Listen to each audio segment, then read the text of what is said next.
Welcome back to another episode of Paul's Pod. We are joined today by the problem, Chris Duncan. How are you, mate? You good? Good, mate. How's yourself?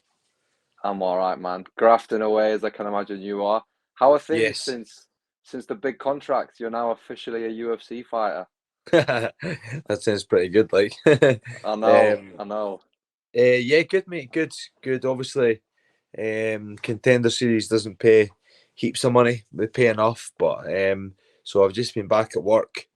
Recently I've just signed my contract to fight. So obviously I'm excited about that. So I'm going to do kind of toughish training camp all the way up till December 17th, and then kind of taper off a little bit over the Christmas period, and then hammer it the other side of Christmas and head away to American Top Team again.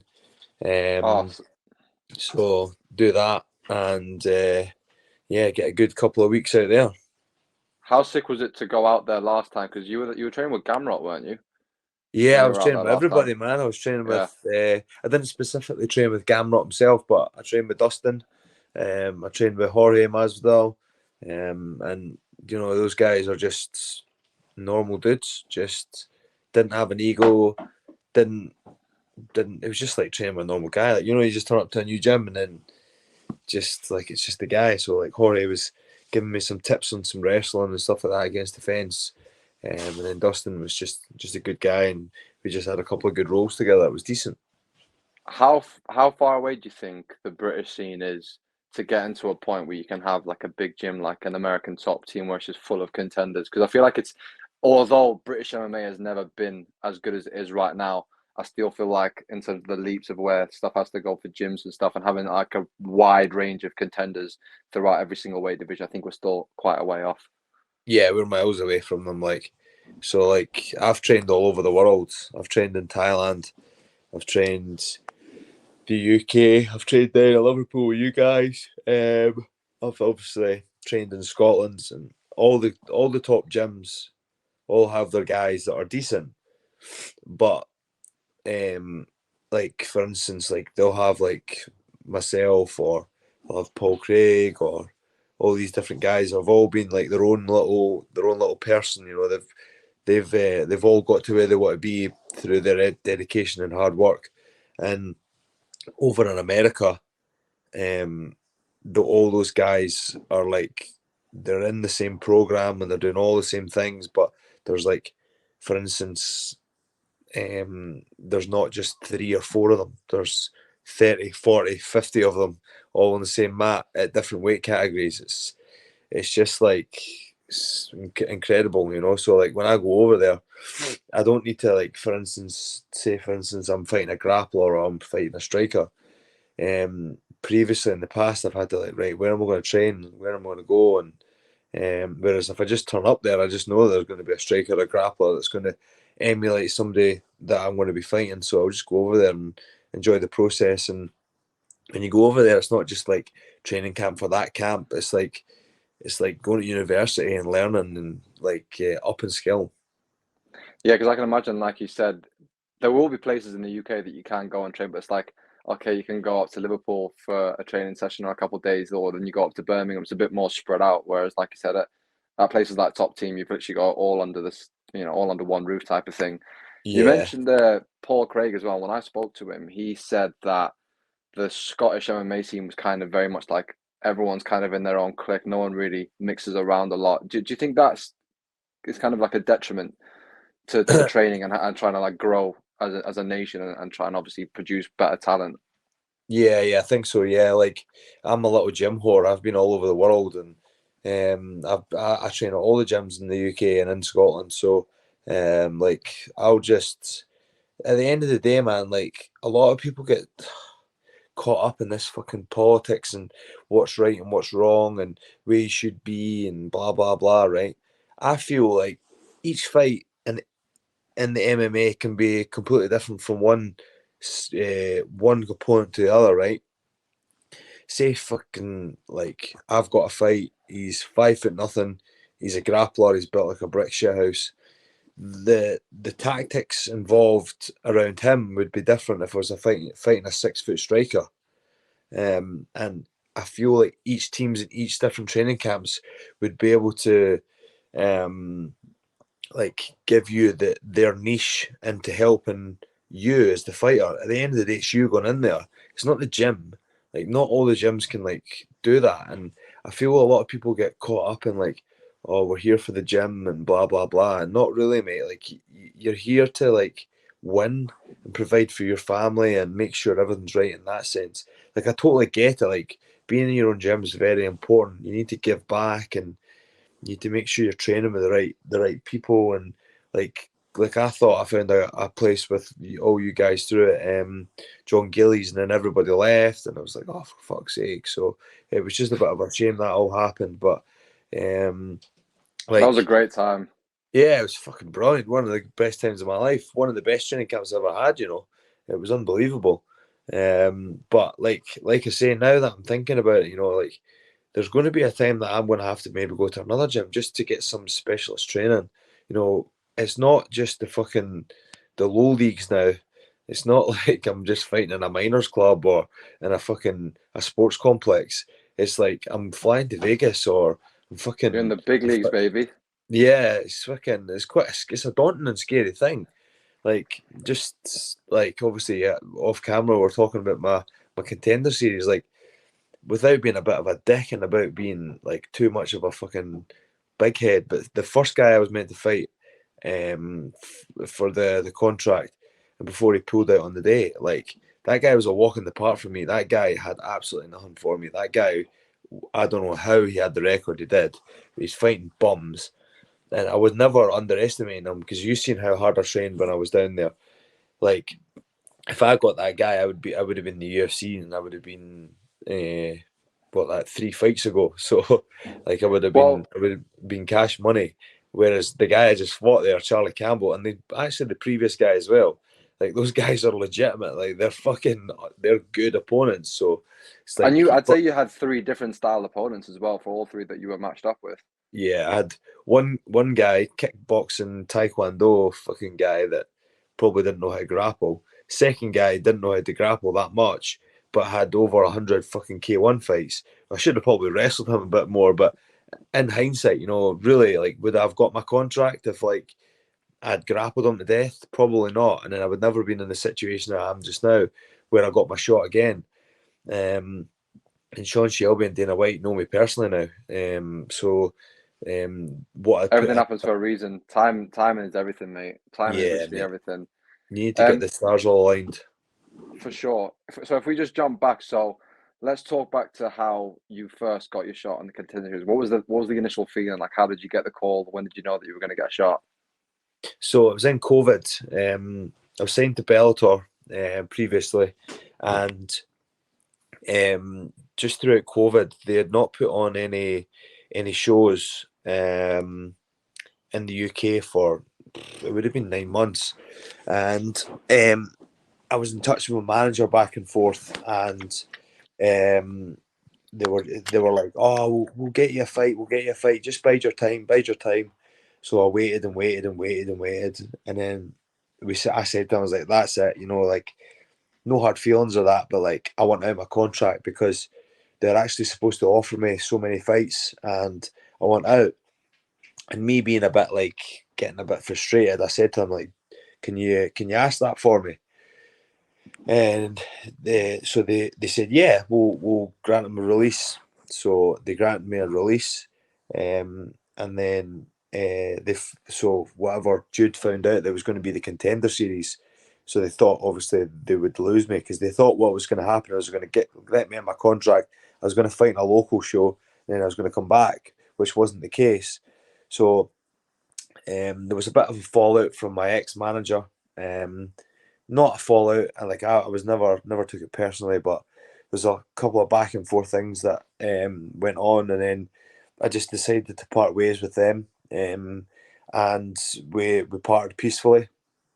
And then obviously that's me still signed to Bellator, so like obviously I didn't get out of my contract because they found out, and then I contacted my a new manager, Sucker Punch, and I explained to him my situation, and he went and he said like, listen, I'll sign you for sure, I'll represent you. He says, but I don't have the utmost confidence that I would be able to get you a contract, but I'll do my best. So that kind of spurred me on to go and work with himself. So Was it once frustrating, like having to deal with jumping between managers and then yeah, kind of knowing, oh well, I've got a shot right here, but you have all the kind of politics with the contract at Bellator? Was it just kind of like, oh fuck, I've almost got it, but it's just being a bit of yeah. a cunt to get to it.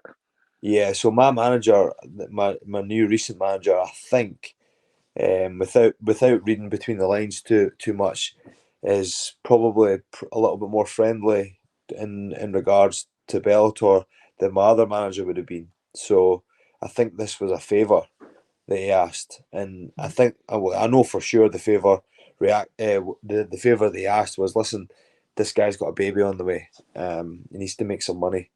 Would you be able to release this guy because you guys are not sure about fights and blah blah blah? And he goes, yeah, we'll have a lawyer's letter over to you in the morning and we'll get that done up. So I ended up getting my fight in the Contender Series back. So we got that, and then I met you, came down to Four Corners gym, and we did a bit of training together, fucked around, had some fun, and then it was Those obviously dorms, COVID by the time. way, people don't Who's that? understand those dorms. The dorms takes a Oh, lot to be living in those dorms.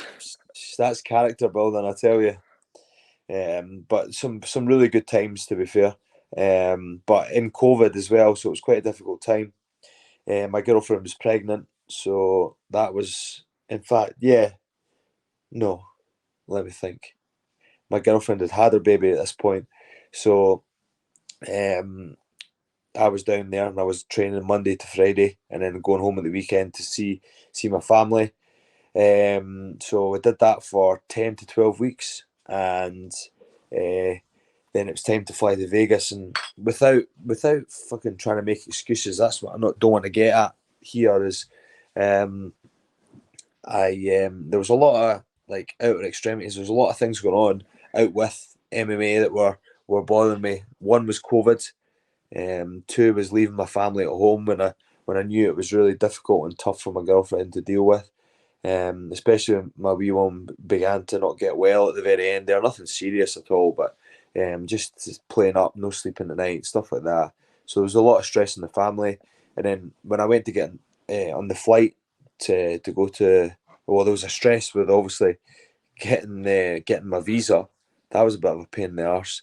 So there was a lot of things going on. Like they might not grant you. You had to wear your mask. You had to be safe. You couldn't do this. You couldn't lie. It was like there was all these rules and regulations you had to follow.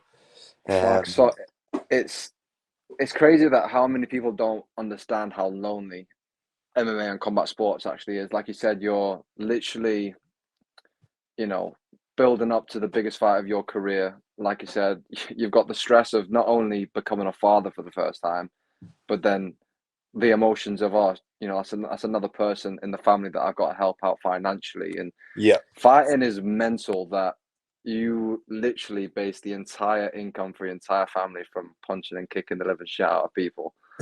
And and that's have that's also difficult to come back to a loving family. Like I feel like I'm quite good with my emotions, but like going down to Four Corners and being a beast and then coming home and trying to be a dad was quite difficult for me.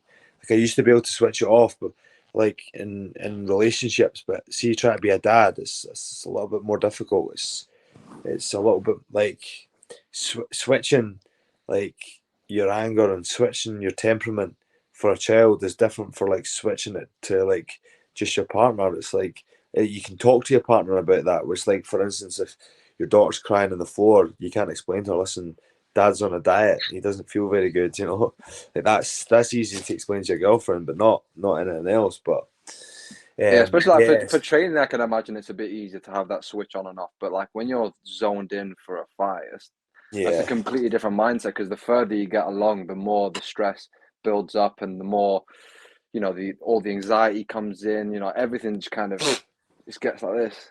It's closes you yeah, in. it all starts to fucking close in. Yeah, so like other things as well, like when I was going away to fly away, it was like you had to get two PCR tests, for one for me and one for my coach, 24 hours before you flew away. So then obviously I had to come all the way from Liverpool, all the way to Scotland, get my coach, book all these fucking tests, and then get on the flight. And then we arrived at the airport. The airport is dead. There's not a single person in the airport. And then you have like 5 people, 6 people on the plane with you. And they're like, so my coach didn't have a visa and I had a visa. So that means I could fly. So the guy was like, oh, well, you can go on, but your coach can't. He's not got a visa. And he's like, no, like, I've explained this to you. Like, if I've got a visa, Adam actually gains no financial backing out of myself, so he doesn't need the visa, but he's part of Chris Duncan's camp, so he's allowed to go on. And there was a big hoo-ha, and he was emailing and phone calling Delta Airlines, and they were like, oh, we don't know, and just hung up the phone. So then from there, like the guy were like, listen, just let us on the flight, and if the visa bureau don't let us on the other side, we'll be able to deal with that, because obviously the UFC are in America, so they'll be able to sort it out. And he's like, right, we'll let you on the flight. So that was another stress. Then we got there to the show, and it was like, thank fuck I landed in Vegas airport. I'd never been so happy in my life. Because the full camp, I didn't actually think I was going to get across, because it was like last minute I got my visa, and it was just an absolute fucking turmoil. And then what happened next? So like we got there, and then we had to go to this hotel, and it was like a quarantine. So you went there for a week. I was over there for 2 weeks. Fuck. Supposed to be there for 2 weeks, but I was there for a week, and then I moved into the fighter hotel. So we're there in a bubble for a week, which we were allowed to leave, and we're allowed to walk around and go into the strip and stuff like that. And that was just to make sure that we were COVID tested and we didn't have any COVID symptoms.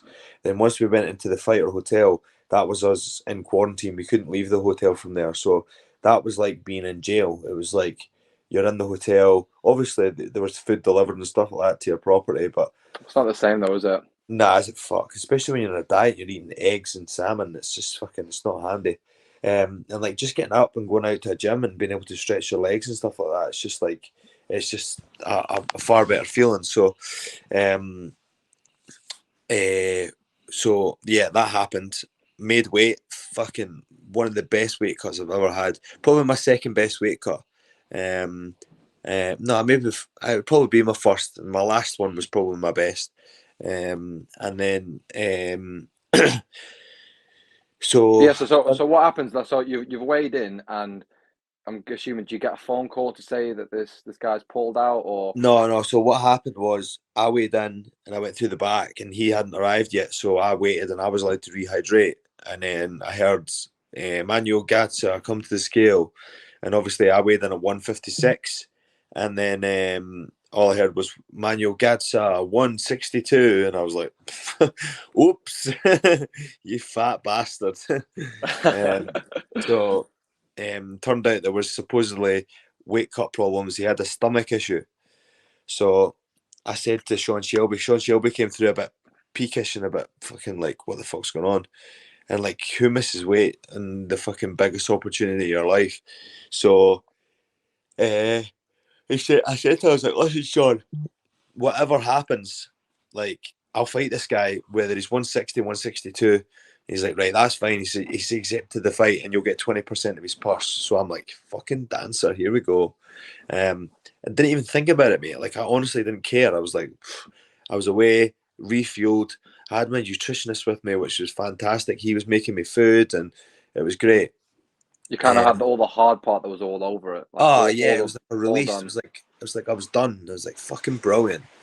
Then I was out the front playing basketball. So there's like a pool on the basketball court there. So me and my coach and my nutritionist were out playing basketball, and I was just smashing 3-pointers as usual. Douche.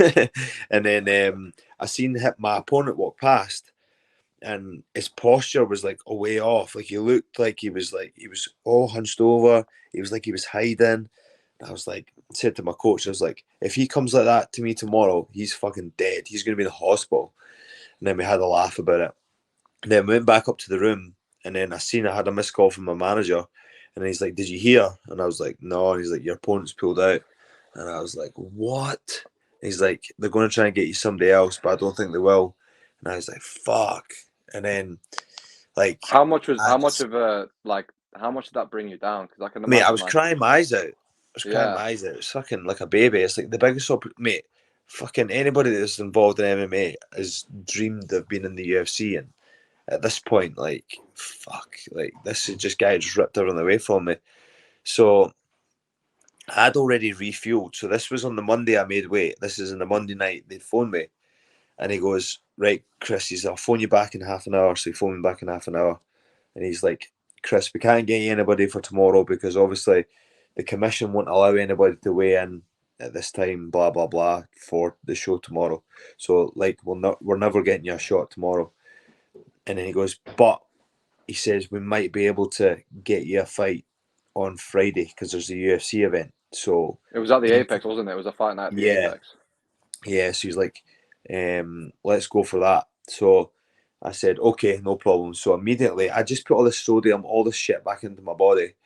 And he's like, right, you need to start making weight again. So I stopped eating my good foods and that, and I had to start. So I had to hit the treadmill because obviously I put all the glycogen back in my body and all the carbohydrates. So I had to fucking get all that heavy weight off. And so I started running, hitting pads, getting ready, getting in the sauna, sweating.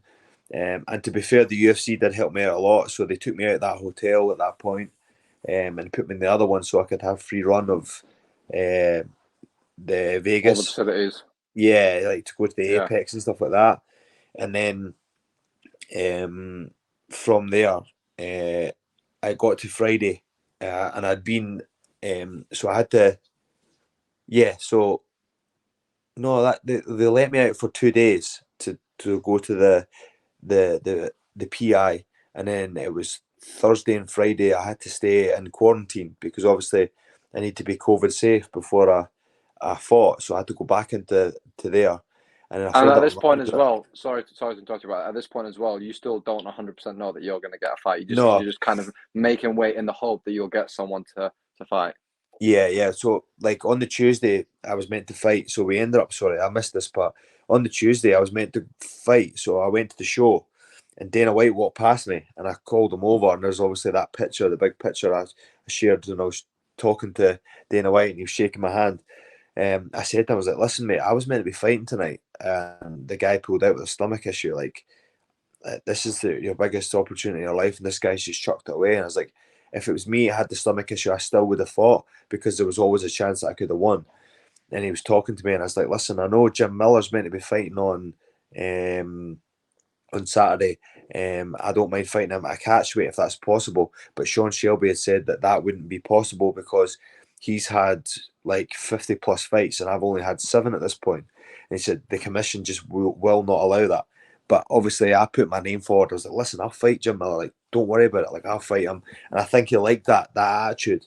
So he said, Yeah, listen, because he said, Jim Miller's a UFC legend. It's not like you're just saying that you're going to fight anyone. Like you're fighting someone yeah. that's done it all in the octagon. Yeah, so I just said to him, I was like, listen, like I'll do anything I can to get my shot. And then he'd said to me, I said to him, I was like, listen, I can't stay for weeks on end out here. He's like, I've got a daughter at home. He's like, I need to go home and help. And then he's like, what's your daughter's name? So there's like a little bit of personal stuff going on there. And I said, he goes, we'll get you a fight. He said, we'll get you a fight on Saturday. And I said, you good? And then he like put his hand out to shake my hand. I was like, we're good. I was like, see you Friday. And then we left it at that. So then I had to go into quarantine. So I started running, sweating, eating fucking salmon and eggs and eating all the shit. And I ended up getting insomnia because my body didn't know what was going on. Like I was just in such a deficit. Like my body was in turmoil. And then I phoned my manager, and it was like Friday at 3. And I was like, am I going to, no, it was Thursday night. And I was like, am I going to make weight? Am I going to go to the sauna here? And he's like, nah. He's like, we've not got you a fight, Chris. He's like, I'm just gonna, I think that's it, man. And he's like, you're gonna go home. And Fuck. by this point, to be honest, mate, I'd actually kind of got over my feelings, and I was like, right, it's time to go home. I did what I could, and I was happy with what I'd done.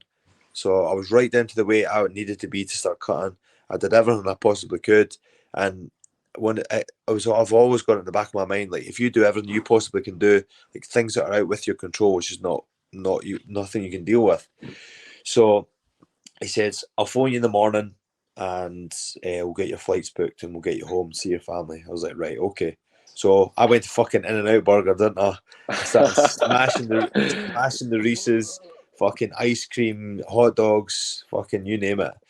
For And people that don't know as well, the In-N-Out Burger right next to the UFC is literally you walking across the road and it's it's right in your face. yeah, it's fucking deadly, mate. It's deadly. So did that. I phoned my girlfriend, said I'll be home. She's like, "Oh, great! It's great to have you home. I think Summer's not well. She's got something wrong with her, and she's like, it'll be great to have you home so we can help out." And I said, "I'll give you a phone tomorrow." So I said, "I'll phone her tomorrow." And I got a phone call in the morning from my manager, and I was actually eating an egg wrap from this fucking cafe, and I was having like a mocha, fucking full of sugar, just like absolute shite coffee. And then he's like, I've got some good news and I've got some bad news. And I had my phone in my hand and I was like, fucking hell. He's like, I've got you a fight in 10 days' time. It's on the Contender Series though. And I was like, fuck. I was like, I got to tell my girlfriend I'm not coming home now. So instead of me being there for 2 weeks, I was there for nearly 4 weeks. So it was in a month without sparring, without wrestling. Like in fact, I did 2 wrestling sessions at Extreme Couture. But like I'd done all that fucking work, and then I had to phone my girlfriend, and then I said to her, I was like, "Listen, Laura, they've said they've got me a fight on the Contender Series in 10 days' time. Do you mind if I stay?" And she's like, "It sounds like you've made your decision already." And I was like, "Oh fuck!" But it wasn't like that. It's just because she was stressed out at home, and I was like, "Right, okay." Oh, for sure. And then Well, once we hung up the phone, and we phoned each other later on, it was absolutely fine. But yeah, so then I had to make weight for the third time. I mean, Um, just to stop you again, sorry to interrupt you, bro, but like the amount of work that you've already put your body through at this point. You had the hard weight, you had the hard camp, you had the full camp for this guy. You had the full diet, you had the full weight cut, made weight, start rehydrating yourself, boom, got to start basically letting it all off again. Then you get told off. Sorry, mate, not gonna get it. So then you can just start. You start basically, like you said, you accepted it in your mind. Things yeah. are what it is. I'm gonna just enjoy it now. I can start eating, put a little bit more weight on, But and I did then that to get twice. So I like a fucking the first time when the fight got cancelled. No, the first time I thought that was me. I was weighed in and I was good to go. So I ate fucking all that food and I was right back up to 83 kilos. I had to lose all the way fucking down to hell. 70. So I was like, fuck. And then the second time I got down to 74 kilos. So I got down to 74 and I didn't cut the weight. So I didn't cut the actual sauna weight. And then I went right the way back up to like, I don't know what I would have been, maybe because I hadn't like ballooned up overnight. I went to In-N-Out Burger. I think I went to 79, and I was like, it's fucking. But it was loads of sodium, so I knew that would come out Well, because that In-N-Out Burger's just salty in that. And then I had to do that again 10 days later. I was like, for fuck's sake. that's crazy because like and you know we'll touch up on it in a bit, I'm sure, but like to put your body through going fluctuating that much, like that obviously would have had a big detriment to your performance. Well, to be honest with you, mate, going into the fight, I don't know if it was just me being my own self, but I genuinely didn't feel there was anything wrong with my body. But I went into the fight, and then the first couple of exchanges, I started to feel a bit gassed, a bit heavy. I feel like I had like, imagine like if you had like a pair of wet shoes on, you like heavy Mm. feet, and I had heavy arms. I just didn't feel sharp. And I remember there was a load of comments like on my Twitter about like how fast Slava was, and I was like, he's not fast. I'm just fucking slow. Like I just felt like I felt like a big fat bastard. I just felt so heavy. And then obviously, like I've taken heavy shots in the gym. I've taken heavy shots in a fight, but like I just that wasn't me, man. Like it got put me down and out cold. Like you seen the shots I took last time on my last shot in the Contenders. Like I took them well. I was composed. Um, so it's like I So think how hard? Go on, sorry. no, like so like I feel the shots that I took in that last Contender Series showed like that's what I'm supposed to be like. Whereas like that Slava just clipped me in the chin with my left hook. But obviously, like hats off to him, man. He won the fight. But like I should beat that guy 9 times out of 10. Like I'll get that fight back. It's just one of these things. But it was a knight in shining armor, and I'm glad it happened because I feel that my mindset was wrong going into the fight. So, like, there's a lot of things. Like, imagine I got into the UFC by beating that Manuel Gadsa, and my mindset was the same. But then I realized I needed to change my mindset for fighting, and it was in the UFC, and having to change it at the top of my game. Whereas I got to go out and fight in a couple of fights, out with it and fix it. So it's like it's definitely a knight in shining armor, and I'm glad that it happened. It's changed my mindset on fighting and how it should be. Where were you mentally after this whole 4 week period? Because like we touched on, like there were so many highs, so many lows, and you've just come away thinking, well, you've flown to Vegas thinking that you were going to absolutely run through this guy and you were going to get a contract, and then to have all the drama and to have it end in such a sad way. Like where were you, and how hard was it to get out of that I mind feel space that you were in? I feel like I've got a tattoo on my back as a Japanese writing that says, "Those who live by the sword will die by the sword." And listen, man, I fucking got beat. Like Laura thought it was going to be worse. Like my girlfriend thought it was going to be worse. Like I was going to be like so upset and that. I was like, just got beat. Like fucking, it's like a 50-50 thing. Like two men going in there to fight each other. Like someone's going to come out a winner or a loser. I was just happy to come home to my family. I was kind of gutted, obviously, but I think my morale was boosted because Dana White personally came through to me at the end and said in the change room, he's like, "Chris, we really appreciate what you've done.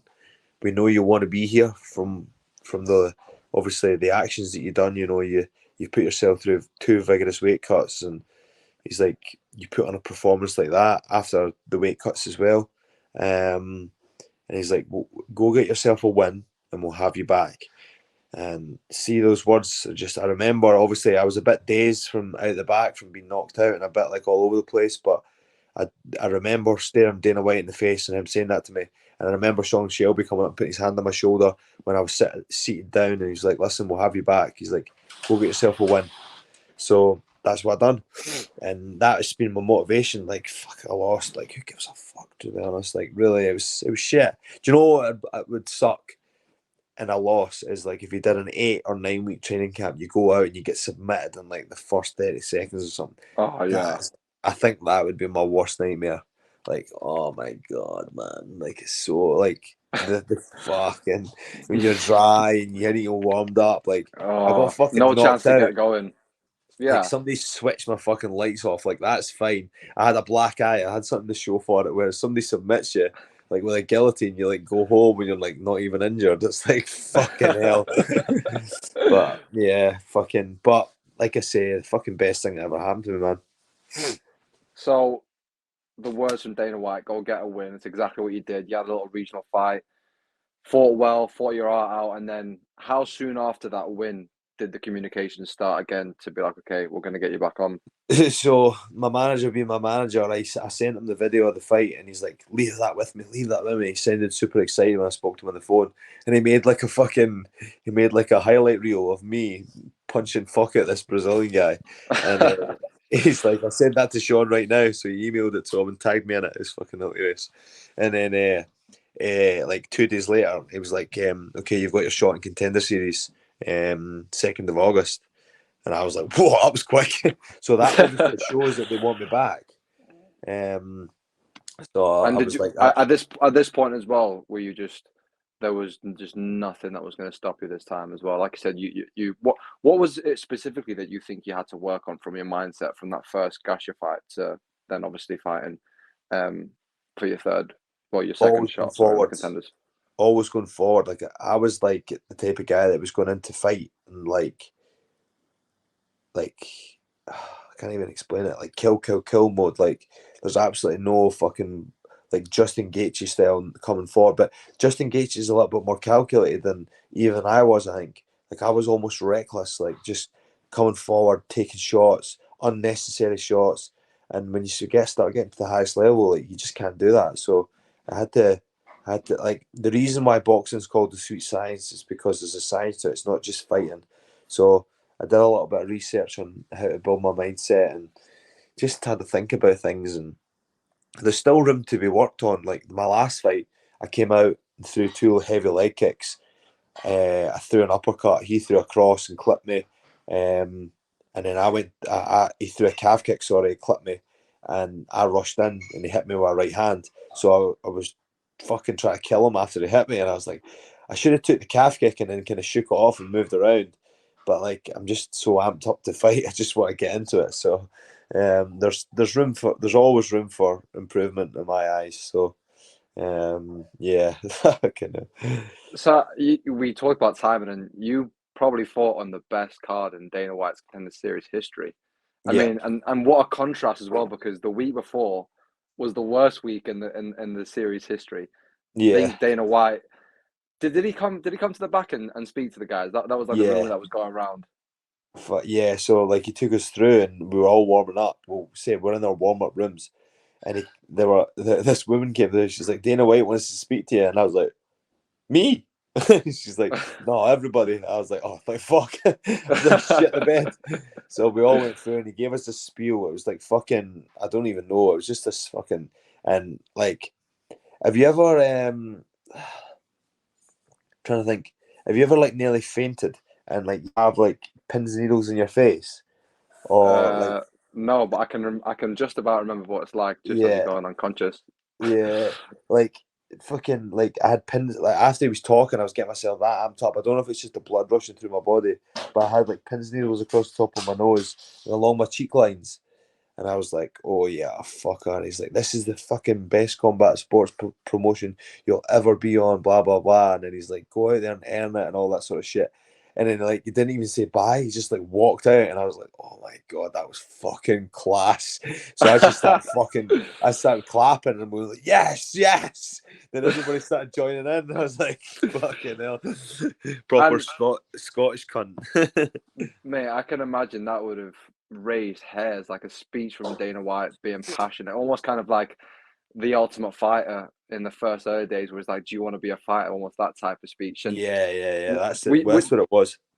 did you get? Were you like in the back? Were you watching the fights as they were going on? Because I mean, was there any added pressure seeing all the performances before you, and then you're like, "Oh fuck me in the bed! I literally can't let this down now."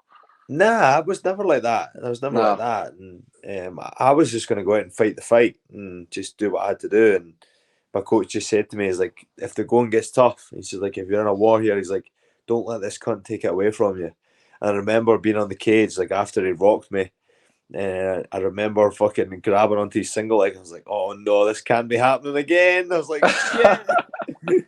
And then obviously, I remember he pulled off me, hit me with another uppercut, and I put my hand on the fence, like the cage, and I kept saying to him, in my head, I was like, he keeps fucking hitting me these uppercuts, and I was like, I just need to get my head off the center line because what I genuinely wanted to do in my Contender Series fight was piece this guy up and not even get injured.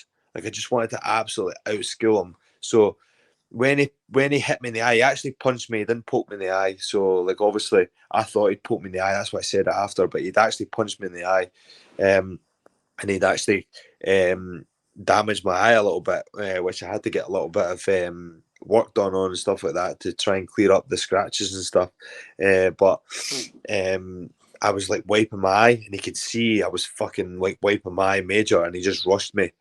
And in my head, I wanted to like dance around him and make sure he was like chasing me.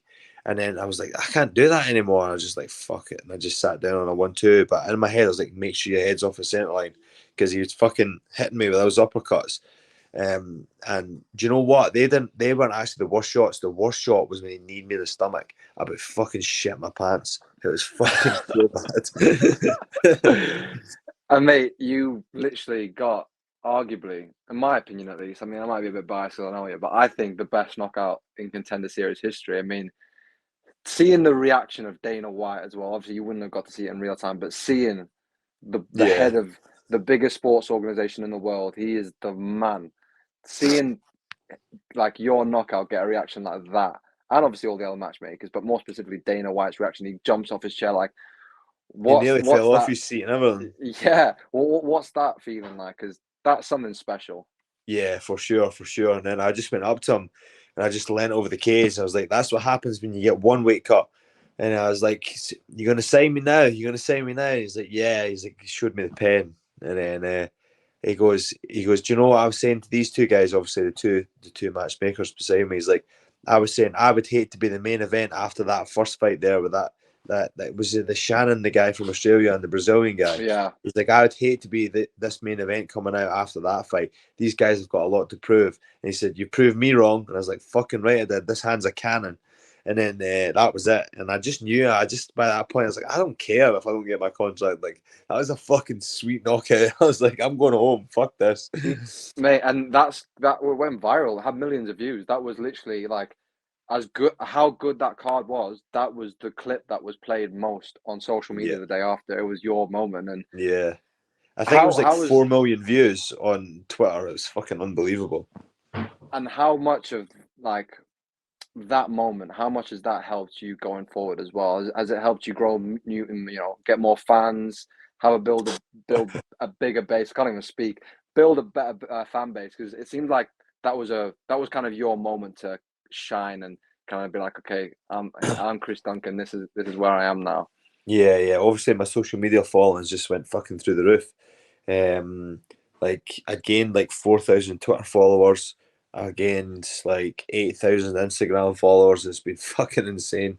So like, there's a lot of good things to come. Anything when your name's attached to that UFC banner, it's just unbelievable. And I'm just looking forward to getting fighting again. That's been, like I said to my girlfriend, like it's not all sunshine and rainbows when you fight for the UFC. It's like obviously I fought for the contender series there.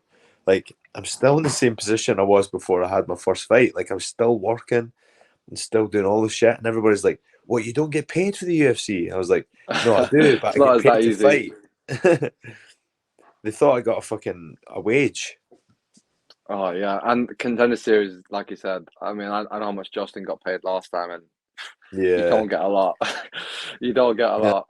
no, you do not, mate. You do not. But So you alluded at the beginning of this interview that you've got a contract now. yep, Can you announce, maybe not exactly all the details, but can you announce like a rough time that you'll be looking to get back in there, or I think it'll be March. I think it'll be March. that'll be a good card. Yeah, I think so. I think it'll be March. By the sounds of things. But it says TBA, so it says to be announced. So these can change, and that's what it does say in the contract as well. It's like things can be changed, blah blah blah. So many weeks they give you room to change it. So it's looking like that date, and then so I think January, anywhere between January 5th and January 7th, I'm going to head away. Get a camping, just put the work in. Time to go to work. And I know, obviously, like we said, fighting is a selfish sport. You got to look out for yourself without a doubt. But now that you're in the position you are, being only a handful of Scottish fighters that are in the UFC, do you add anything else onto what you want to do? As in, like, I want to do this for me and my family, but then is there also on the same step, I want to do this for Scottish MMA. I want to be a pioneer for Scotland. Is there anything like that in your head, or is that not something you really think Um, about? so not really. Like there's one thing that kind of really resonates with me is I don't know why I'm not really a massive Tyson Fury fan, but there was one video I seen a wee while ago about Tyson Fury, and he had obviously won a belt at some point, and there was a young lad came into the ring with him, and he had obviously had some sort of disability, and he had something wrong with his arms, and obviously this little boy had got the chance to go into the ring and um, see Tyson Fury, and you could see it in the wee boy's eyes that he was crying, and he was like it was like a dream come true. So over the next coming years, and I'm gonna make sure I make a statement and make sure that I'm one of the most exciting fighters in the UFC, and I'm out there to fucking put my body on the line to provide some entertainment. I want people like that. Like I want fans that feel that like that's one thing they want to do in their whole life is like meet me or something like that. Does that make sense? Like Yeah. Like you want to be some little kid's hero. Like that's a big thing for me, eh? So like it always sticks with me. Like little boy, like do you know how you see like kid like people at Beyonce, they're like videoing Beyonce and they're like crying their eyes out, like looking at her. I'm like, not like that, obviously, but like you see Yeah, this little but different. this little kid like meeting Tyson Fury or Anthony Joshua or like something like that, and it's like their fucking biggest dream come true. Like that's what I want to pride myself on, like being a like Donald Cerrone is like obviously now I'm in the UFC. I remember watching him when I was younger. I'm like, that guy's fucking so cool. Like I cannot wait to meet him. Like I really want to meet him. So like that's what I'm going to do. I'm going to make sure when I go to the UFC this time, I'm going to like make sure like I speak to some people. I'm like, right, I want to fucking meet my idol. I want to eat fucking Donald Cerrone. Um, so that's the next goal. That's the well. To be honest, that's a great way to look at things because I think a lot of people can get caught up in just focusing on themselves and being like just focusing on the fights, which is obviously what you want to do. But I think there is an element of you need to focus a little bit on like what legacy you want to kind of almost leave. Like you don't Yeah. want to just kind of just be fighting for the sake of just next fight, next fight. You want to be building something along the way, and Like the what fact that product are you selling? You know, yeah, like you don't want to be like listen, like we all know how difficult grappling is, and it's how difficult it is for me to just grab a hold of you and hold you down and submit you. Like that's such a difficult thing to do in MMA. And if you can do that, that's fantastic. But listen, not everybody wants to see that. And that's why you see like people take off in stardom like fucking Justin Gaethje, Donald Cerrone, Conor McGregor, all these guys are knocking people out. Like everybody just wants to see that. So that's what I'm gonna try and pride myself on. Like and I'm working on my grappling every single day. I'm getting better in that sense because I'm going to come up against a wrestler or a grappler at some point. So I'm just gonna have to deal with that when it comes. But like I pride myself on being exciting, and I think that's why the UFC wanted me. well, Chris Duncan, you are by far an exciting fighter. Like I said, the most spectacular moment on Dana White's Contender Series, you own it. Dana White will definitely be love like he loves people like you. The UFC loves people. Fans love people like you. I think it's Yeah, you've set yourself a very nice base to come into the UFC with a little bit of hype behind you as well. And I think a lot of people will be looking forward to seeing your fight. So I appreciate you giving me your time today, brother. no Where can problem. people find you? So my Instagram is the underscore problem 155. My Twitter is the problem 155, and then Facebook's obviously Chris Duncan. So just get me on there. And send me a message, but don't annoy me. I'll put all of his links down below. But yeah, thank you for another episode of Paul's Pod. The problem, Chris Duncan. You'll be seeing him Thanks, in mate. March with his hand being raised. Take care. Yeah. Thank you, guys. Cheers, Paul.